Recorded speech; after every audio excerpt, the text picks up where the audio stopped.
welcome guys to today's Teaching Tuesday, and we are going to get into a much needed and very valuable conversation with Dr. Heather Rothbauer-Wanis, and so stick around for that. But I got to tell you, if you guys have not downloaded your One Life Roadmap intro journal, intro edition, go to onelifefullylived.org and you guys can get connected and download that. It's a free download and it'll walk you through everything we talk about here in One Life. It'll walk you through how to create your vision. It'll walk you through how to figure out and dial in your finances, how to identify the key relationships in your life, and how to take care of yourself and make sure that your wellness mentally, physically, spiritually is all dialed in and on point. So if you guys go to onelifefullylived.org, there's a bunch of places that you can download it. Just look at the top banner, click that, and check your email afterwards. All right, so let's get into our conversation for today. And I mentioned we're here with Dr. Heather Rothbauer-Wanis and also Dr. Carolyn Colleen to talk about your career and talk about, what's next for people. And so can I call you Heather? Is that okay? Yeah, that's fine. Okay. So Heather, I'd love for you to share with a little bit about, with One Life Community, a little bit about what you've been up to, when right now you teach a class and you help people with their resume and you help them kind of get their, make sure that they're ready for that next step, whatever it is. So kind of catch us up on how you got here and your journey to becoming a resume expert now. Well, thank you. So honestly, I fell into it by accident. Probably about 15 years ago, I was being asked by friends and relatives, hey, will you look at my resume and tell me what you think? And I was like, yeah, like change this, do that, fix this, whatever. And then all of a sudden, somebody said, well, I'll just pay you to make the changes. What do you charge? And I was like, charge? I don't know. I have no idea.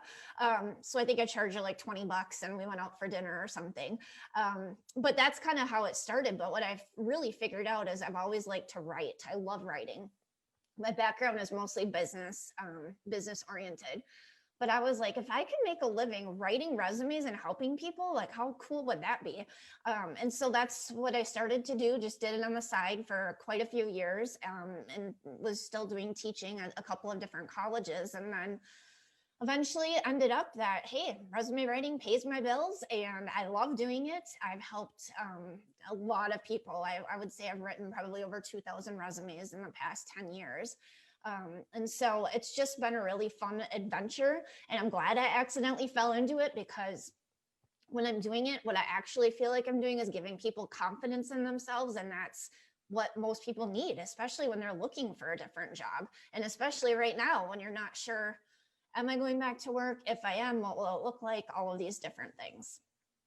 Heather, what were you doing when you said were you teaching when you started doing this on the side, or what were you doing when this kind of started to get rolling? Yeah, so basically I was teaching at a private university. I was the business program chair. So I was hiring people, overseeing that. I was also teaching like 4 or 5 classes and then like, hey, why don't I go get a PhD too? And then I'm going to start this business on the side. Like, let's just throw that in. So that's what I was doing. But like I said, I just did it because I liked it. And then now I teach just 2 days a week at a local university, but I teach because I want to teach. Like I don't, it's not my main source of income or anything like that. Like resume writing is my bread and butter. But I teach because I like school. And this is the best part that I get to do is I can come here, they pay me. I don't have to pay to sit here anymore. This is actually where I got my undergrad degree. So it's really weird to be teaching in the classrooms where you sat as a student. But so yeah, I can do my resume writing whenever, and then I teach 2 days a week. It's really, and I think this is a fantastic story for the One Life community to hear because, we, on all of our conversations, we talk about their journey to fulfillment. And what's great is I think that you have really found your group and you found, not only success and happiness, but I think fulfillment in what you're doing. And what we found at One Life is that fulfillment, not success or happiness necessarily, but fulfillment is at the center of someone's passions, what they love to do, their talents, what they're good at, and the opportunity that's in the market, where they can find a way to turn that either into an income or a side hustle or a business or a job. And so for you, it kind of seems like you, whether it was intentional or it was just kind of by happenstance, I mean, it seems like you nailed this triangle with your resume writing. So can you, I think so many people are scared to make that shift. You know, a lot of people like you are working a job, and the job is what everyone told them to do. It was the security and, you know, go to school and get a good job. And that's what you were, you know, the picket white fence and the whole thing. And then now all of a sudden they're there and they've been there 20 or 30 years or however long it's been. And maybe they had success, maybe they haven't, but now they're starting to look for that fulfillment, not only just the security, but fulfillment. And I find a lot of people are scared. It's new. It's whether that's leaving their current job to go on a new job search, or whether it's even, you know, starting their own business, what it may be. But for you, what was that like? You know, you seemed right now where it was just like, and then I just did it and I just jumped in, and it was like, but what was that moment like, or how did you work yourself up to kind of, what it seems like is you've kind of added that into, you know, you didn't throw away the teaching, you didn't throw it away, but you were able to add it in and able to still sustain and grow from that. So what was that like? Oh my gosh, when I quit my full-time teaching job to do resume writing, I mean, my parents thought I was crazy. And I know other people did, but at the end of the day, it's like, okay, if I want to build this business, I have to concentrate on it. I can't do this, you know, at night, you know, a few hours a week anymore. It's not going to work. And what I found was that, and it was scary, I'm not going to lie, but I made sure I had all, you know, so to speak, all my ducks in a row before I took that leap. But,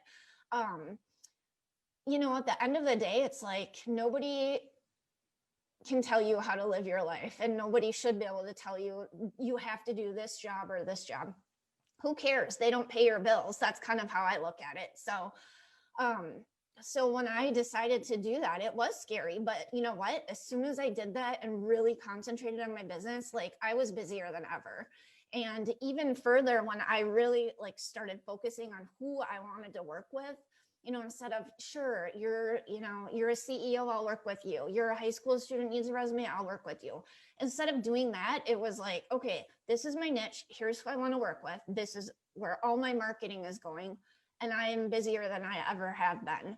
So I don't know. I mean, for me, it was totally worth it. And I like to say that work revolves around my life.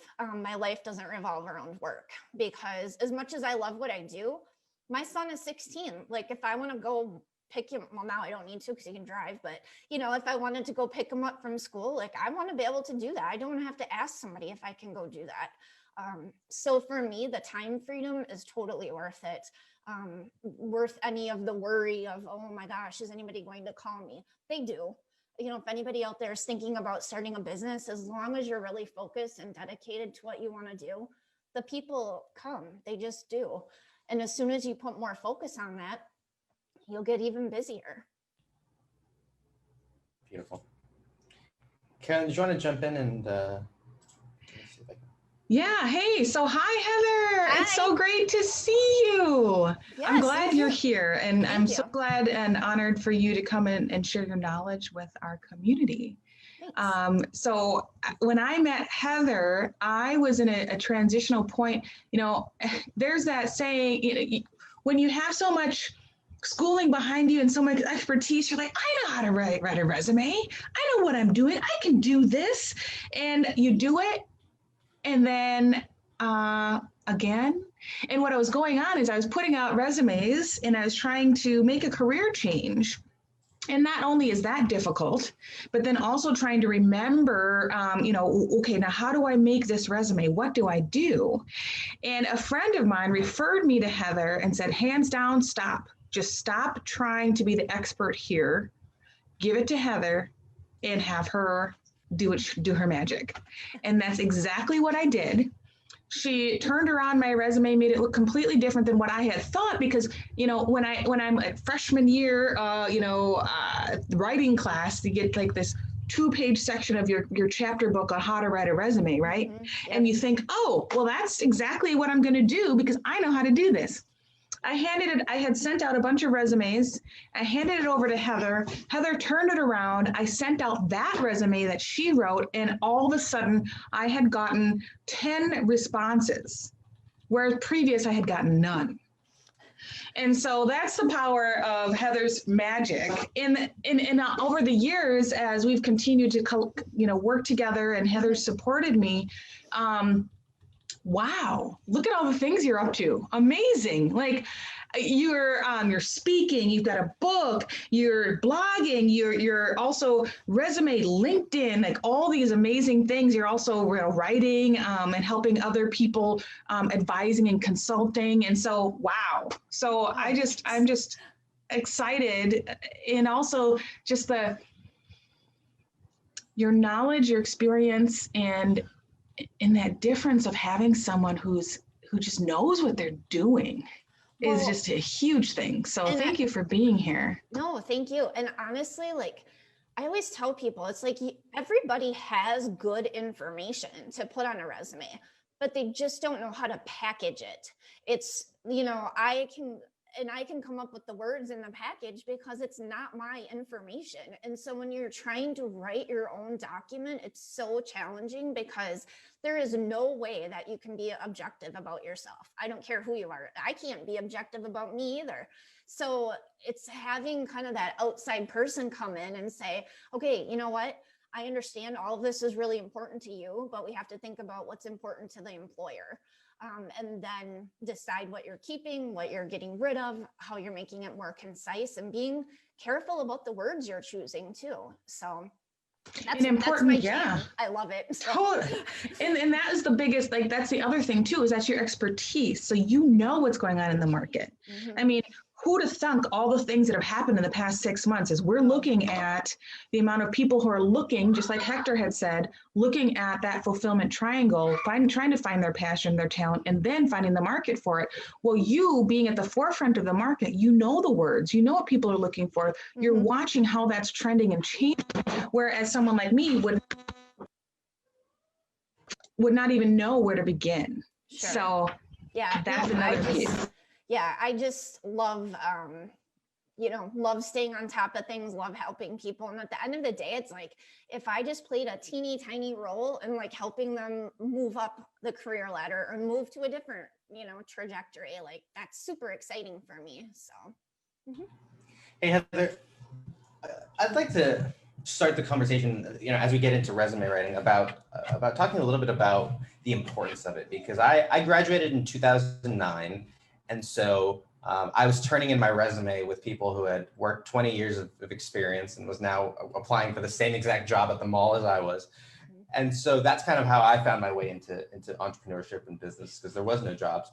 And for a while, the advice there was this thing going around about how resumes were dead and how you don't need to write a resume, and how, there's the importance seemingly of a resume, went down. And then now all of a sudden, a few years later, here it is, and it's back. And it's like, everybody, it just seems like it kind of ebbs and flows in terms of how the market views its importance. Maybe when, things are cushy and things are great, maybe it's needed, maybe it's not. But I guess my point is for people who were saying, like me, that's, are so out of touch with their resume, they haven't looked at their resume in 10, 15, 20 years, or whatever it may be. Why do they need to be paying attention to it? And is it only for somebody who's thinking about changing, directions or taking the next step or doing something else? Or should someone who is nice and secure and cozy in what they're doing, does this conversation matter to them too? Mm-hmm. So my philosophy is everybody should have a resume, because you just never know. Like, you never know. And I don't say that in a negative way, but like, what if somebody contacted you tomorrow and was like, oh my gosh, I have this perfect job opportunity for you, but it closes at noon tomorrow. So shoot me over your resume and I'll get you in the mix. And you're like, let's see, I haven't made a resume for 20 years and I have no idea what to do. You don't want to be in that position. I mean, the perfect thing might fall in your lap. And so I always think that it's better to have a resume and not need it than be in the other situation, because at the end of the day, it's like, I don't know of any job that's 100% secure. And you know what? You might decide like, I don't want to work here anymore, but you need to be prepared. So I think everybody should have a resume, even if it's not perfect. Who cares? Like, at least you have something to start with. And I think for most people, that's the problem, is the starting. Like, I don't know where to start. Like, literally type your name on a piece of paper, like start at the top and work your way down. Because I think once you get started, it's easier to make changes to it. Then it's just the starting point that is so difficult. But yeah, I mean, I really do think everybody should have one. I made a resume for my son when he was looking for a part-time job. It's like, you can still have a resume and talk about the organizations you were in and whatever. And if you're looking to, you know, you've been in marketing and now for whatever reason you want to be an accountant, well then let's talk about transferable skills. You know, like, what have you done over here that's applicable over here? And you can make a resume work for you in anything that you do. Like, I know I work with people sometimes that have had 20 jobs. It's like, okay, well, we don't need to put all of these jobs on there. We need to focus on relevance. Other people are like, oh my gosh, I've been at the same place for 20 years. It's the only place I've ever worked. That looks terrible. No, it doesn't. You can talk about longevity, loyalty, dedication, all of that. So whatever you're thinking in your mind, like, ooh, this isn't good, think about, okay, well, yeah, I've had a lot of jobs. I'm dynamic, I'm flexible, I'm adaptable, I can learn things quickly. Like, you have to position it positively. Almost, you can do that with almost anything that you would be putting on there. Mm-hmm. That's so good. And that's another thing that I remember is when we were talking and we interviewed, you helped bring out those strengths. And that's what we talk about within the One Life and the Core 4, is really getting underneath what is your talent and what are you good at? And then also then it's a piece of visioning also. Where do you want to be? And as you're wording and bringing out those strengths, you're helping guide and coach the people you work with to actually see where they could be. And I remember something you also said is, you know, you might not have everything according to the job that you're looking to get, but we can word it so that it says that you're looking to grow. And this is where you want to be. So there's a bit of that visioning that we talk about within our Core 4. The fulfillment triangle is exactly what we're tapping into, but then we're also tapping a little bit into the vision. And then the other thing is, just helping people realize what they have done. What are their gifts? That's another beautiful, coaching piece that you come to the table with. And could you share a little bit about that? Sure. So one of the things that drives me crazy, and it happened again yesterday, is I talked to somebody about their resume. She had worked at a place for like 10 years and she had like 3 bullet points. That's it. And she was like a project analyst or something. And I said, tell me what you did. Tell me like a typical day, whatever. And she started talking about all this stuff. And I'm like, where is it? Like, it's not on here, because people sell themselves short. They don't recognize everything they do because they do it every day. And they're like, oh, that's no big deal. Or my favorite is when they say, well, I just did this, or I just did that. And I even tell my students, I'm like, stop justing yourself. Like, stop using that word, because it's not just, oh, I just worked there, or I just did this. Like, stop thinking of it that way, because you're minimizing your skill set and you're minimizing your accomplishments. And I guarantee you, somebody else applying for that job isn't doing that. So you're kind of setting yourself up for failure if you don't change your mindset. And it's not bragging. People are so concerned about, oh my gosh, I'm going to look like I'm bragging, or I'm being boastful, this, that, or the other thing. And I have started telling people, you know what? If it happened, it happened. If you got that award, then it's a fact, and you're a reporter reporting facts. That's it. You're not bragging. You're not making things up. So you're just reporting facts. So again, it's kind of in your mind. You just have to switch how you're thinking about it, because otherwise you won't get an interview, because you're really shortchanging yourself. And another thing I wanted to ask you is, we're talking about getting that next job, but what about entrepreneurs? Because you also as we're talking about this and we're talking about, okay, well, we're looking for our passion, we're trying to get into different markets or different arenas, you talk about bios and LinkedIn profiles. What can you share to our audience of those people who are entrepreneurs and are like, oh, well, I don't know if I need a resume, but actually you do. And yeah, sometimes you do. So I've worked with people before that are entrepreneurs and like they are going for a loan or something at a bank. Well, guess what? They want to see your resume. They don't care if you've worked for yourself for 20 years. You still need to have that piece of paper. So, yes, you might not be sending it out to a ton of places, but I still think it's a good idea to have one. And sometimes a bio can be sort of mixed with a resume, especially if you're an entrepreneur and you're utilizing it to secure new clients.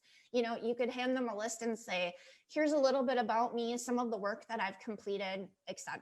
Maybe it's a download on your website or something that they can view.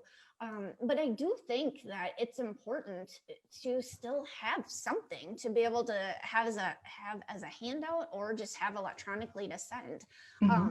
Kind of off topic, but my 16-year-old, he started a maple syrup business. That's a whole different conversation. But anyway, he got a micro loan from a regional business group. And so he's the owner of the company. He had to do, that's one of the reasons why we had to do his resume, is because that's part of the package with the business plan. So even at that age, you still have to come up with something. And I think it's just a good idea to have it, because again, what if somebody wanted to hire you for whatever it is you do for your entrepreneurial journey, and they said, well, we just, we need to provide some additional materials to the boss or whoever. You don't want to be like, oh, well, I'll get that to you in 3 days. You want to say, actually, here it is, or I'll send it later today. Like, be prepared. Exactly, because it's so true. It comes up for, if you have a partnership and you're looking to get into business partnerships, you're looking to buy partnerships with real estate, you're looking to get more clients and contracts, you definitely need that. You need the bio, you need the resume, you also need the cover letter, even when you are an entrepreneur, when you're looking to close deals, when you're looking to show your qualifications as other people. Perhaps you're in a large partnership of buying a very large business. You need that as well. So yes, completely agree. Yeah.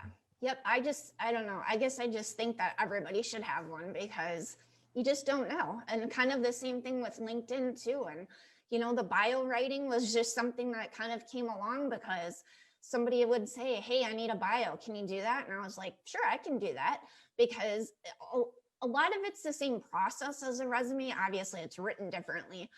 But again, when people try to write their own bio, they don't know what to do. They like, oh, I was born this day. Nobody wants your life story. Like, let's focus on what's important and really draw out what sets you apart from somebody else. So that's the part of all of it that I like to do. Heather, we got a question from one of our certified One Life Roadmap guides, DJB, about LinkedIn. So I'd love to talk some tactics about resumes and the kind of the how-tos. But one thing that I would like to get into is, that's strange, is what are some of the other mistakes that people make on their resumes? What are some other things that kind of like make you laugh when it comes to resumes? Oh my goodness. Well, there's the general like typo, misspelling. I've had people send me resumes and I'll call them for our consultation. This has happened twice, and they had the wrong phone number on their resume. Like 2 numbers were transposed. Just crazy things like this. One person, one time, it was supposed to say customer service skills, but it said customer services kills. So it's things like that that are, I think, the easiest things to hopefully eliminate. But a lot of people include their graduation date from college. I graduated from college in 1999. I'm not putting that on there anymore. So I tell people, as soon as you graduate and you have your first professional job, you don't need the year on there at all. So that's one of the mistakes I see. Another one is including every job that you've ever had. Nobody cares that I was a bank teller 25 years ago. Who cares? If I was applying at a bank now, I would keep it on there, but I would still remove the years, and I would say something like earlier career history and then just list it. A lot of people don't use a skills section. You have to have that if you want to get through those applicant tracking systems that are used on websites. People don't understand those. Like, what is that? What is she talking about? You need to brush up on that and understand that a lot of times a human being isn't even looking at your resume. It's going through a scanning software just to get to a human being. The other thing is that a recruiter looks at a resume for 6 seconds. That's it, the first time through, 6 seconds. They are not reading anything. The old saying, don't judge a book by its cover. That's exactly what's going on with your resume. So, be concise, get to the point, make it look good so that it's appealing to somebody too. Oh gosh, there's just tons and tons of things, including volunteerism from 25 years ago. Forget it, keep it relevant, keep it now. Focus more on what you've been doing recently rather than things from 10, 15, 20 years ago. Putting your GPA on there from college, whatever. I mean, the biggest deal is that you have the piece of paper, not necessarily that you had a 3.89. I mean, I understand that it's important, but at the end of the day, they're probably looking at your work history more than your GPA. So I could go on and on about that one. Yeah, absolutely. Well, I think this is super helpful. I'd love to hear, hopefully Zoom lets us stay on. I don't know why it's acting weird, but I'd love to hear kind of your process when you're taking, if you can kind of give us a 1,000-foot view of what it takes to write a resume and to do it the right way. So basically, when I write a resume, after I have the consultation with somebody, I don't have an example with me right now, but I have notes all over the place. So what I do is, obviously start at the top, start with the name, contact info. I put the LinkedIn URL on there if they have it. One thing I would tell your listeners is make sure that the email address that you're using is a professional one, because that's important. Don't use your work email, because most people I like to call covert job seekers, and they don't necessarily tell their employer that they're looking for a job, so don't do that. But when I write a resume, the career summary is the first thing on a resume, and I actually do that last because I like to put in all the nuts and bolts first. So I include about 10 to 12 years of professional history. That's it. Then I do the education section after that. Then the last 2 sections that I do are the first 2 that are listed, which is a career summary and then a skills section. So what I like to do is make sure that we're really honing in on the skills that are aligned with the jobs that person's looking for.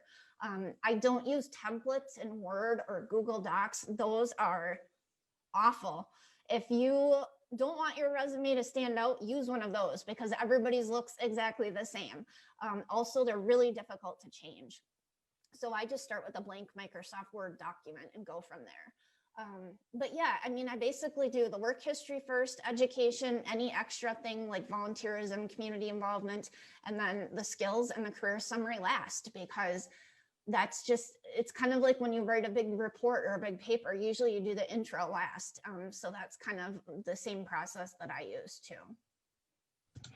Excellent. So that's very helpful, particularly with people out that are listening that might not have even thought, hey, I might need a resume. Mm-hmm. And then where to start. And another thing that came to mind is, yes. So right now, trying, like, as investors in real estate, mm-hmm. we have quite a few of those listening in. The housing market is kind of tight. Mm-hmm. And so when you're putting an offer out for a house, that buyer, the person you're buying from, may want to know who's buying. And so I've done this before. When I'm bidding on a house, I will offer up my resume. And I'll offer up my interest letter, right? Mm-hmm. So that people know, oh, hey, this person I resonate with, and I want that offer to go to that person because I know a little bit about them. Mm-hmm. So just thinking of another way in which people are using resumes, and those who might not even thought that that's something that they would use it for. Right. Yeah, I actually have worked on resumes for realtors too, because, you know, there's a lot of realtors, like who are you going to list your house with? So, you know, just make like a 1-page document where the realtor can say, hey, I'm the right realtor for you because of this, this, and this, and here's something to back it up. So, yeah, you can use it in more than one way, for sure, for sure. What would you say, now that you're looking back, because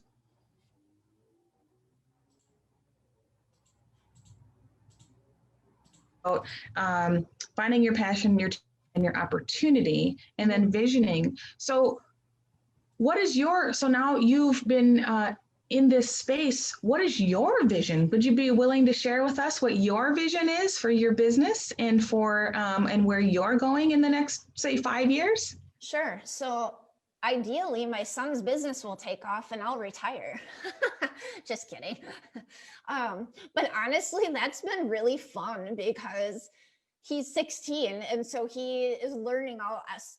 It's kind of the whole teaching thing again, like, you know, no, you can't put $2,000 down on this loan because we have to have something called cash flow, you know? So it has been fun, but no, I love writing resumes. I do resumes on the way to our sales calls for syrup. So it's all good.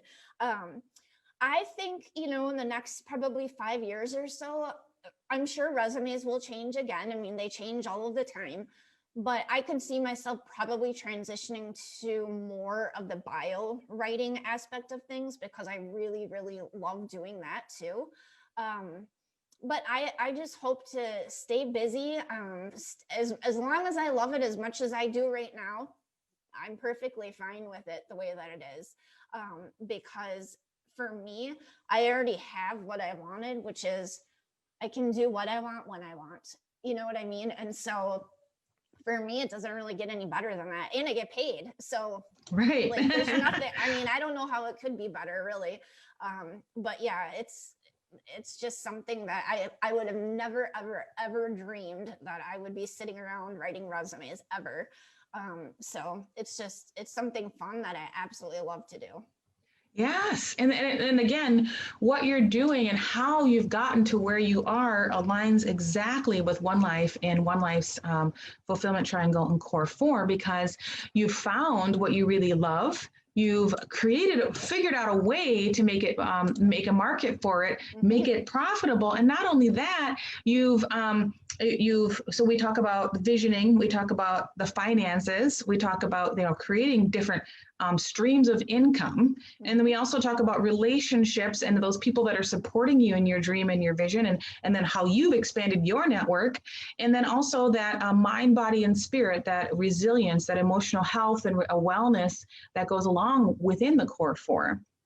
And so anyone out there listening to the recording who may be trying to figure out, okay, this is wonderful. How do I get onto my path in order to discover what that is that I'm really great at? And now you're helping your son figure out visioning, finances, relationships, and how to support that. And so it speaks to how our fulfillment triangle and core 4 continue to be used in many of our hosts' success moving forward. And you've expanded in so many different ways, and so it's just really exciting to watch and see how you've continually expanded, which is so cool. No, I appreciate that. And I would encourage anybody watching this or listening, I mean, if it's the whole resume thing, or even if it's just life, like think about your skills. And most people don't do that because we don't think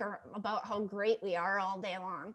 But if you think about what you really, really like to do at work, it's the things that come easy to you. For me, it's the writing, it's the words, it's all of that. Those are your strengths. And don't throw anything out the window saying, well, yeah, but I can never make a business out of that. I bet you can. Like, I really bet you can. There's a way to do it. Maybe you need to partner with somebody, whatever. But like I said, I had no idea I could make a living writing resumes. And then I looked into it and I was like, people are already doing this. Like, why do I not know this? So there are people out there doing what you love and they're getting paid to do it. So don't discount any ideas that you have. And that leads into the next question, because yes, there are people out there that are doing it. And the thing is being able to wordsmith it in a way to talk about what you do. And so that was one of the questions we had from our live feed is, what's the difference between a resume and a bio? Now, you've written several beautiful bios for me to help me figure out, okay, how do I talk about what I do? You know, all the things I do, but then how do you put it in a way so that it can communicate what's done, who I am, what I stand for. And then those listening, that difference between a resume and a bio. So a resume is really about your work history. And I think of a resume as not a total list, but it kind of is. It's like it lists your skills, it lists your work experience, it lists your education, all of that. A bio is more about you as a person, is how I would word it. Not to say that you're not going to talk a little bit about your work, but you're not going to say, you know, I graduated from college in whatever year, whatever. So a bio is more of a story, where I think a resume is more of a list for a particular type of position. So I always think of a bio as like the back of a book cover. You know, when you flip it around and it says about the author, that's a bio. It doesn't tell you everything that person has ever done or ever written, but it's short and it's to the point, but it's more of a story about that person.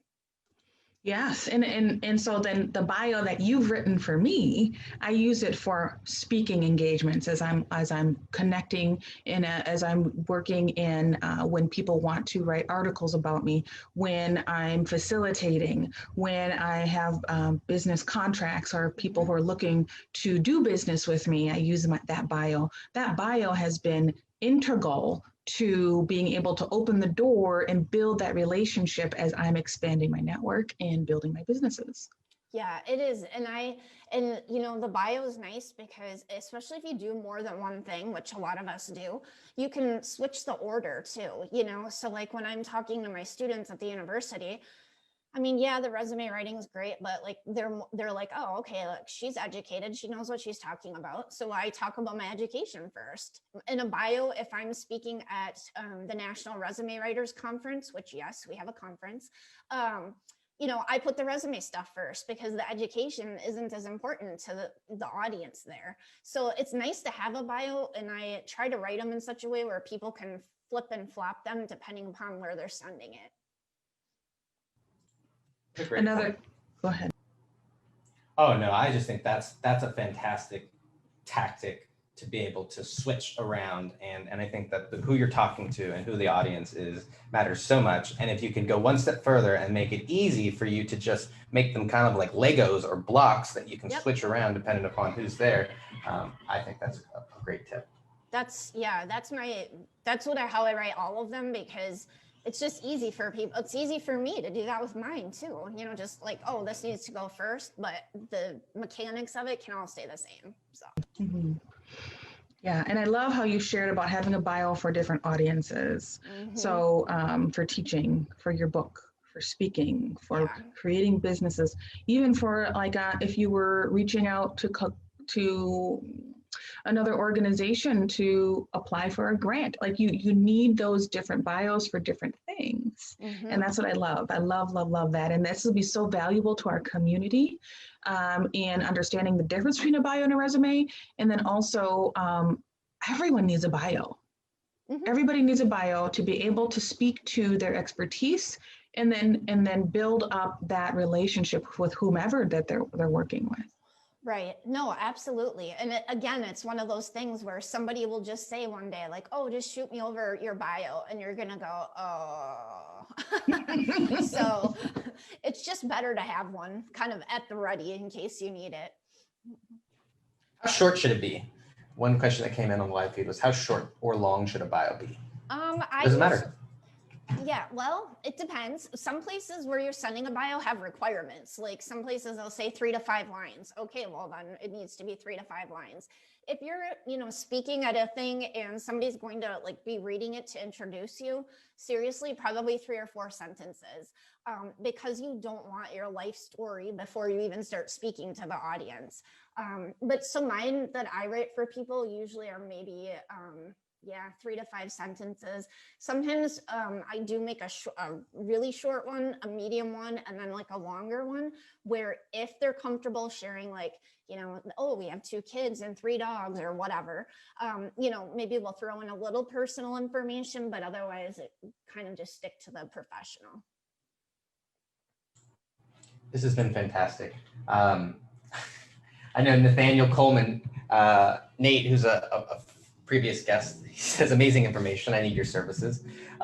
So if there's anything, if there's any questions, guys, we got a few more minutes before we close out here.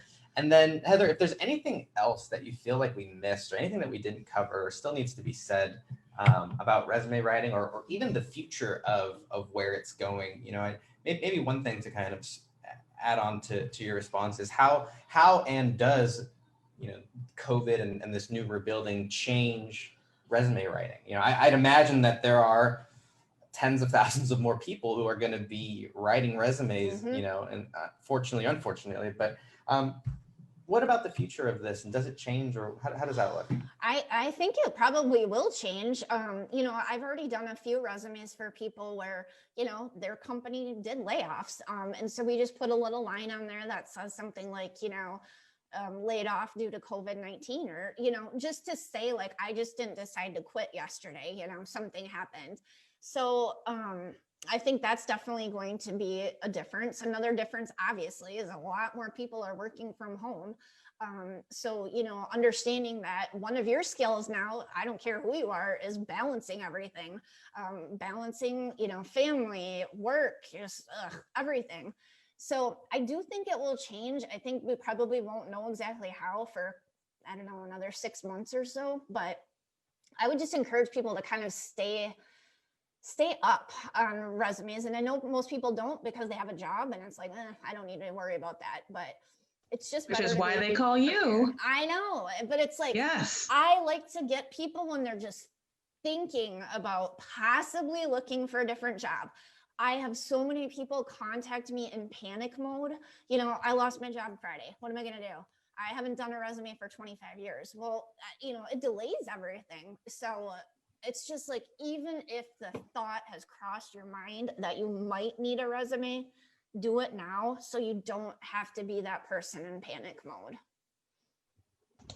Exactly. Yes, I love that. So that's perfect. How do people find you? How do we send all these questions and people to you? Because I continually update my bio and my resume and keep it up to date. Anything else to add, Hector? Yeah, well, they can connect with me on LinkedIn. That's one way. Or they can go to my website, which is, it's really long, just like my name, but it's feather-communications with an s.com. But I have free downloads on there, a lot of different things. Even if you're like, you know, I'm going to give this a try myself, great. Like, here's some free downloads to kind of help you. But there's blogs on there, just different resources and things. So yeah, and I would love to help people. Like I talked to somebody yesterday and I was like, I cannot wait to get my hands on this document. So yeah, I would absolutely love that. Great. I put the link into the comments there so that you guys can find it. And if you guys have any other questions, I'd encourage you to post them in the chat there or get connected with Heather. She has her cell phone number on her website, so or a phone number at least. I don't know if it's a cell phone number, but I would encourage you to take advantage of that because you know, I think that not only is your knowledge so valuable, but I think your spirit and your heart is equally, you know, there to match it, and I think that's why you resonate with the One Life community so well. And this was a fantastic stream. Guys, it's feather-communications.com. The link is there. Go download it, get connected with Heather, and keep us updated. Let us know in the One Life Roadmap community how your journey is going and what you guys are doing.